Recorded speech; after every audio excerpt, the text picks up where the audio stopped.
என் செல்ல பிள்ளையே, இன்று இரவுக்குள் இந்த பதிவை நீ கேட்டுவிட்டால் நீ பெருமகிழ்ச்சி காண்பாய்.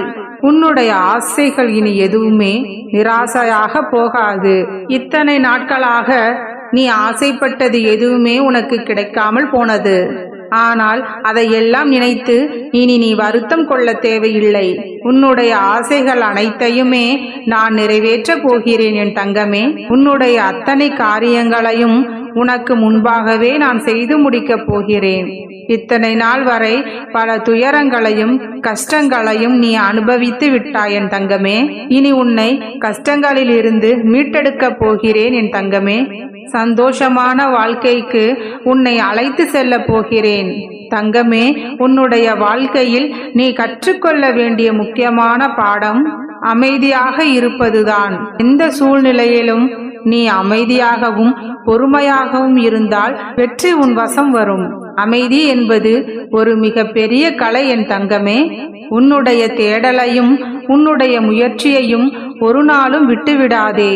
தேடி அலைந்து கொண்டே இரு. வேண்டியது கிடைக்கும் வரை அது உன் அருகில் இருந்தால் அதிர்ஷ்டம், தூரத்தில் தெரிந்தால் தன்னம்பிக்கை, கிடைக்காமல் போனாலோ அனுபவம். அவ்வளவுதான் வாழ்க்கை என் தங்கமே. இவ்வுலகத்தில் யாரும் உனக்கு அடிமையும் இல்லை, நீயும் யாருக்கும் அடிமையும் இல்லை. எனவே அனைவரையும் சமமாக பார்க்க கற்றுக்கொள் என் தங்கமே. அதிகம் நல்லவனாக இருக்க நினைக்காதே. உன்னை நடிகன் என்று சொல்லிவிடுவார்கள். அதிகம் அன்பு உடையவனாக இருக்காதே, உன்னை அடிமையாக்கி விடுவார்கள். அதிகம் பொறுமையுடன் நடந்து கொள்ளாதே, நீ பைத்தியமாகும் வரை உன்னை விடமாட்டார்கள்.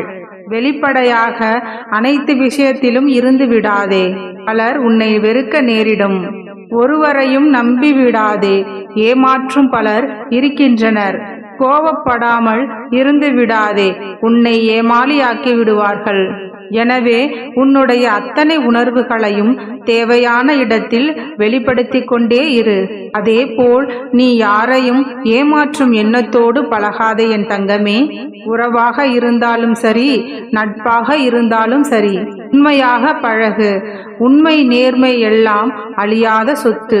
காலம் சென்ற பின் அதற்கான பலன் உனக்கு நிச்சயம் கிடைக்கும்.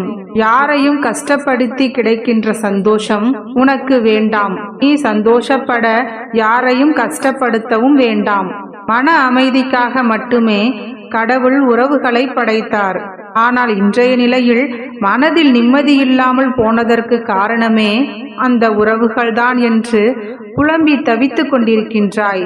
வாழ்க்கையில் யாரையும் சார்ந்து வாழ்ந்துவிடக் கூடாது.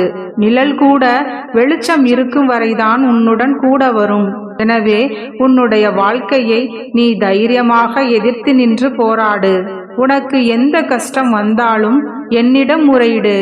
உனக்கான அனைத்தையும் நான் பார்த்து கொள்கிறேன். நான் உன்னிடம் கூறுவது, அடுத்தவர்களுக்காக அழாதே, அடுத்தவர்களுக்காக வருத்தப்படாதே. இந்த வாழ்க்கை உனக்கான வாழ்க்கை. நீ சந்தோஷமாக வாழ வேண்டும் என்பதற்காகவே கடவுள் உன்னை படைத்திருக்கின்றார். அதை விடுத்து மற்ற மனிதர்களுக்காக அழுவதற்காக அல்ல என் தங்கமே. உன்னுடைய வாழ்க்கையில் நீ சந்தோஷமாக இருக்க வேண்டும் என்பதே உன் அப்பா என்னுடைய ஆசை. நிச்சயம் உன்னை மகிழ்ச்சியாக நான் வைத்துக் கொள்வேன். பொறுமையோடு இரு என் தங்கமே. நீ விரும்பிய வாழ்க்கையை நீ விரும்பியபடியே உனக்கு அமைத்து தருவேன். நீ நினைத்தது நினைத்தபடியே பலிக்கப் போகிறது. நீ கேட்ட அனைத்துமே உனக்கு கிடைக்கும். உனக்கு பக்தி இருந்தால் மட்டும் போதும். உன்னை ஆயுள் முழுவதும் நான் பார்த்து கொள்வேன். உனக்கு ஏதாவது கொடுக்க வேண்டும் என்று நினைத்தால் உன்னுடைய நம்பிக்கையை மட்டும் எனக்கு கொடு என் தங்கமே. அதுவே உன் அப்பாவின் ஆசை.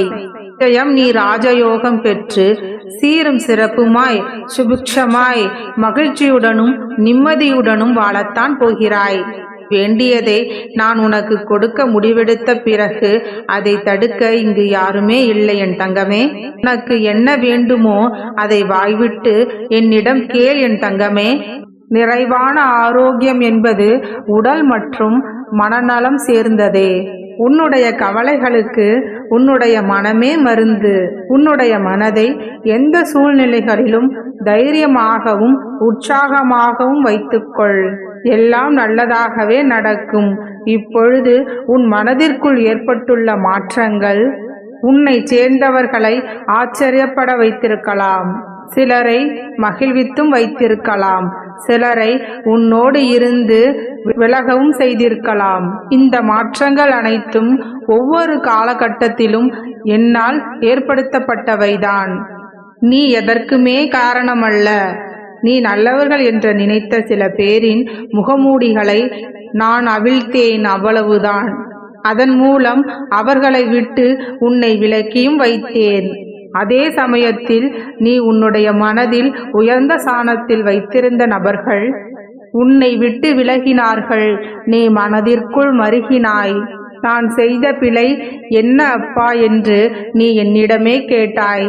என் பிள்ளையே, நீ ஒன்றுமே செய்யவில்லை. நான் தான் உன்னை உன்னுடைய பந்த பாசங்களில் இருந்து விலக்கி வைத்திருக்கிறேன். அதற்கான காரணத்தை விரைவில் நீ புரிந்தும் கொள்வாய். ஆனால் இந்த விலகலும் பிரிவுகளும் நிரந்தரமல்ல. உன்னை தவறாக புரிந்து கொண்ட உன்னை சேர்ந்தவர்களும் உன்மேல் எந்த தவறும் இல்லை என்று அறிந்து விரைவில் உன்னை வந்து சேருவார்கள். எப்படி என்னை விட்டு என்னுடைய பிள்ளையான நீ விலக முடியாதோ, அதே போல உன்மேல் அக்கறை உள்ளவர்களையும் உன்னை விட்டு பிரிய நான் விடமாட்டேன். அவர்களே நினைத்தாலும் அது முடியாது. என்னுடைய மகா சக்தியை பற்றி புரிந்தும் நீ வருந்த வேண்டிய அவசியமில்லை என் பிள்ளையே. நான் எப்பொழுதுமே உனக்கு பக்கபலமாக இருப்பேன்.